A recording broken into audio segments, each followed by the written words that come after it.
जब हमारे वैज्ञानिकों ने यह पता लगाने की कोशिश की कि आखिर ये ब्रह्मांड कहां से आया और कैसे आया, तब उन्हें उनका जवाब द बिग बैंग थ्योरी के रूप में मिला, जिसमें बिग बैंग थ्योरी का कहना है कि इस पूरे यूनिवर्स का जन्म एक छोटे बिंदु में बहुत बड़े विस्फोट के कारण हुआ है और जन्म के बाद से हमारा यूनिवर्स का विस्तार होना शुरू हो गया और अब तक यह लगातार फैलता जा रहा है।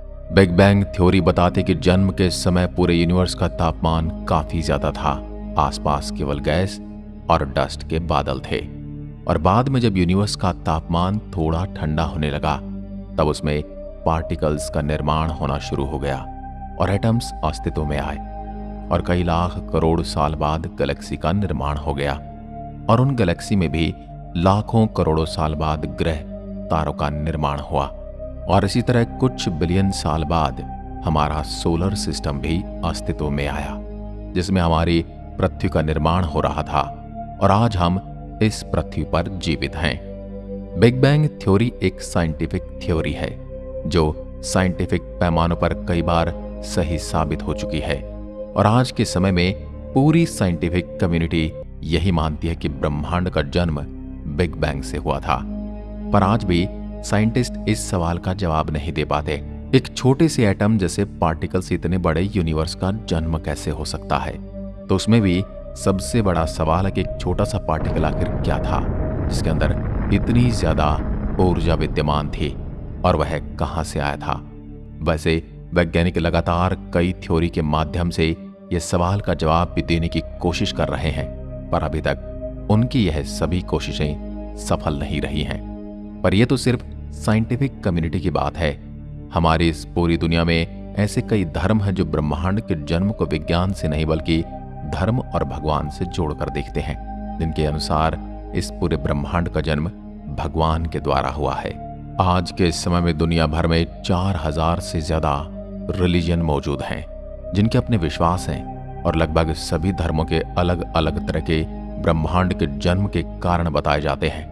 पर आज के इस वीडियो में हम दुनिया के सबसे पुराने धर्मों में से एक हिंदू धर्म में बताए गए यूनिवर्स के जन्म को समझेंगे और देखेंगे कि आखिर हिंदू धर्म में हमारे यूनिवर्स के जन्म को किस तरह से बताया गया है। दोस्तों, हिंदू धर्म में जिस तरह से ब्रह्मांड के जन्म को बताया गया है, यह कोई साइंटिफिक थ्योरी या कॉन्सेप्ट तो नहीं है। यह बस हिंदू धर्म के पुराने धर्म ग्रंथों में लिखी हुई यूनिवर्स के जन्म की कुछ बातें हैं जिनके बारे में आज हम विस्तार से जानेंगे।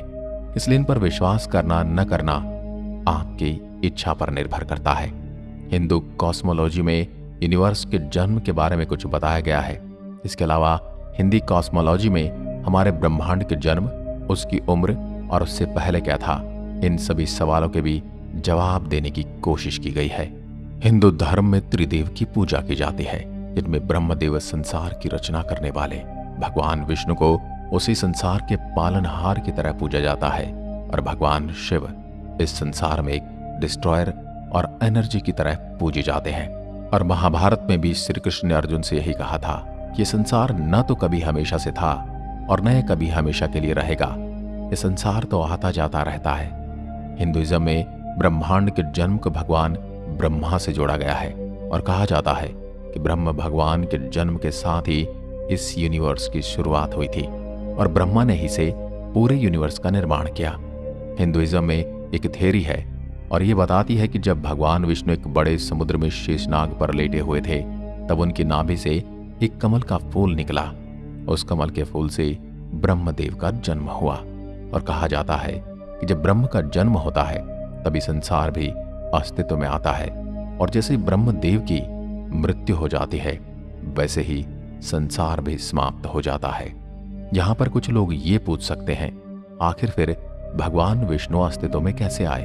तो मैं आपको यह बता दूं कि हिंदुइज्म एक साइंटिफिक थ्योरी नहीं है, ये काफी स्पिरिचुअल और फिलोसॉफिकल है। बहुत सारी बातें इसमें सांकेतिक भी हैं। इसलिए इसमें ऐसा कहा जाता है कि भगवान विष्णु जीवन और मृत्यु से परे हैं। वे हमेशा से ही थे, हमेशा से ही हैं और हमेशा ही रहेंगे। जब हमारा ब्रह्मांड भी अस्तित्व में नहीं था तब भी ऐसा माना जाता है कि भगवान विष्णु अस्तित्व में थे, क्योंकि जैसा हमने पहले बताया भगवान विष्णु संसार के पालनहार माने जाते हैं। इसलिए यदि वे नहीं होंगे तो फिर आखिर कोई भी ब्रह्मांड अस्तित्व में कैसे आ सकता है? क्योंकि हर एक ब्रह्मांड के अस्तित्व में होने के लिए कोई ना कोई तो होना ही चाहिए और उसका पालन पोषण करने वाला भी तो चाहिए। और यहाँ पर आपका ये जानना भी जरूरी है कि जिस तरह साइंस केवल universe, multiverse, Galaxy, solar system, planets, stars, moons, black holes की तरह इस ब्रह्मांड को देखती है, हिंदुइज्म इसे थोड़ा अलग तरीके से देखता है। हिंदुइज्म के हिसाब से न केवल यूनिवर्सल, मल्टी यूनिवर्सल अस्तित्व में है, बल्कि उनके हिसाब से 3 रीजन्स होते हैं। यानी एक ब्रह्मांड जहां पर हमारा अस्तित्व है, जिसे हिंदू धर्म में धरती लोक कहा जाता है। दूसरा स्वर्ग लोक, जिसे सबसे ऊपर का लोक माना जाता है, जहां पर देवता रहते हैं। और आखिर में आता है द लोअर वर्ल्ड्स, जिसमें 7 लोक होते हैं और इसे पूरे रीजन को नर्क लोक कहा गया है।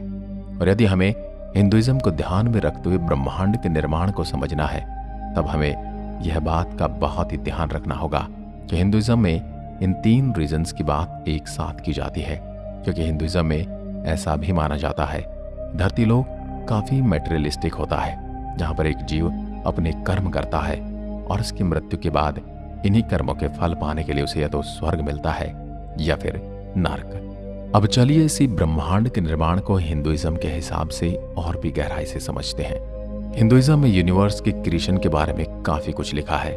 इस विषय में ऐसी कोई एक कहानी नहीं बल्कि कई कहानियां हैं जो ये बताती कि ब्रह्मांड का निर्माण कैसे हुआ।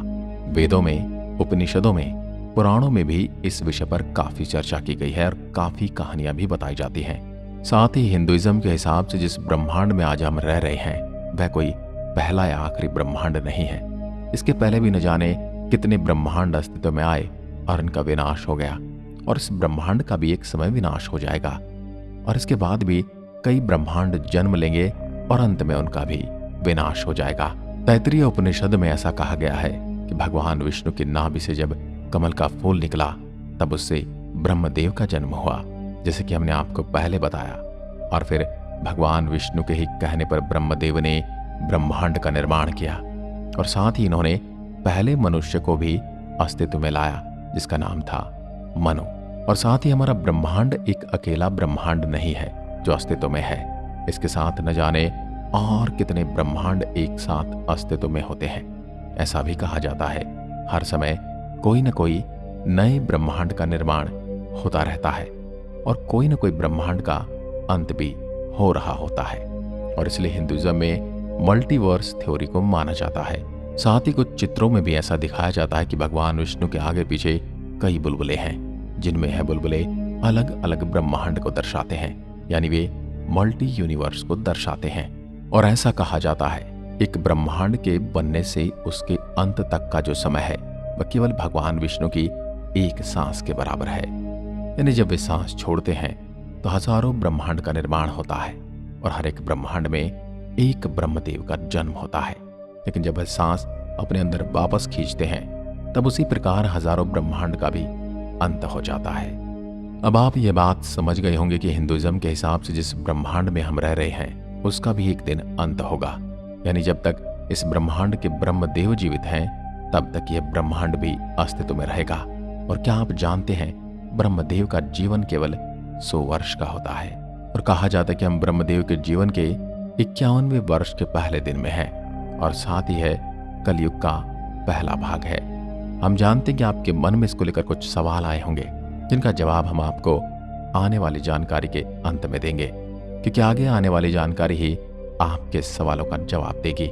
हिंदू मान्यताओं के अनुसार ये 4 युग होते हैं: सतयुग, त्रेता युग, द्वापर युग और कलयुग।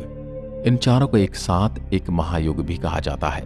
कलयुग 4,32,000 वर्ष लंबा है। द्वापर युग इससे दोगुना था, यानी कि 8,64,000। इसी प्रकार त्रेता युग द्वापर युग से ज्यादा लंबा था और वे 12,96,000 वर्ष लंबा था। और सतयुग सबसे लंबा युग रहा है, यानी वह 17,28,000 वर्ष लंबा था। और यदि हम इन चारों युगों की लंबाई को एक साथ गुणा कर दें, तब हमें पता चलेगा कि एक महायुग कितना लंबा होता है। यानी एक महायुग 43,20,000 वर्ष लंबा होता है। और क्या आप जानते हैं, हिंदुइज्म में महायुग के बाद जो बड़ी टर्म आती है उसे मनवंतर कहा जाता है। और माना जाता है एक मनवंतर में 71 महायुग होते हैं, यानी एक मनवंतर 30,67,20,000 वर्ष लंबा होता है। लेकिन यह गिनती अभी भी यहीं पर खत्म नहीं होती। इसके बाद आता है कल्पा, और कहा जाता है कि एक कल्प में 14 मनवंतर होते हैं, यानी यह लगभग 1000 महायुग जितना लंबा होता है। और एक कल्प 4.32 बिलियन वर्ष जितना लंबा होता है। जैसा कि हमने आपको पहले बताया, ब्रह्मदेव का जीवन लगभग 100 वर्ष का होता है। तब आपके मन में यह सवाल जरूर आया होगा, आखिर यह समय तो काफी छोटा है और ब्रह्मांड तो काफी लाखों करोड़ों साल से अस्तित्व में है। तो अब हम आपको यह बताना चाहते हैं कि यह एक कल्प ही ब्रह्मा के एक दिन के बराबर होता है, और साथ ही ब्रह्मा की एक रात का समय भी एक कल्प के बराबर होता है। यानी ब्रह्मदेव के 24 घंटे 2 कल्प के बराबर होते हैं। यानी ब्रह्म एक महीना जो 30 दिन के बराबर है, वही एक महीना 60 कल्पों के बराबर हो जाता है। और ब्रह्म के एक वर्ष में 12 महीने होते हैं। और जैसे कि हमने आपको बताया, ब्रह्म का जीवन 100 वर्ष का होता है। अब आप खुद ही अनुमान लगा लीजिए कि आखिर यह कितना बड़ा होगा। और यदि हम इसे गुणा करें तो ब्रह्मदेव के 100 वर्ष हमारे 311.04 ट्रिलियन वर्षों के बराबर हैं।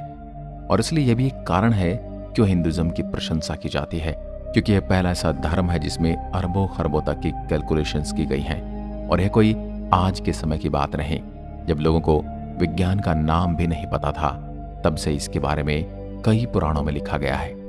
और अब बात ये भी समझ गए होंगे किस प्रकार हिंदुइज्म में ब्रह्मांड के अस्तित्व की बात कही गई है, और साथ ही ये भी बताया गया है कि ब्रह्मांड कैसे शुरू होता है, कितना लंबा चलता है और कब खत्म होगा।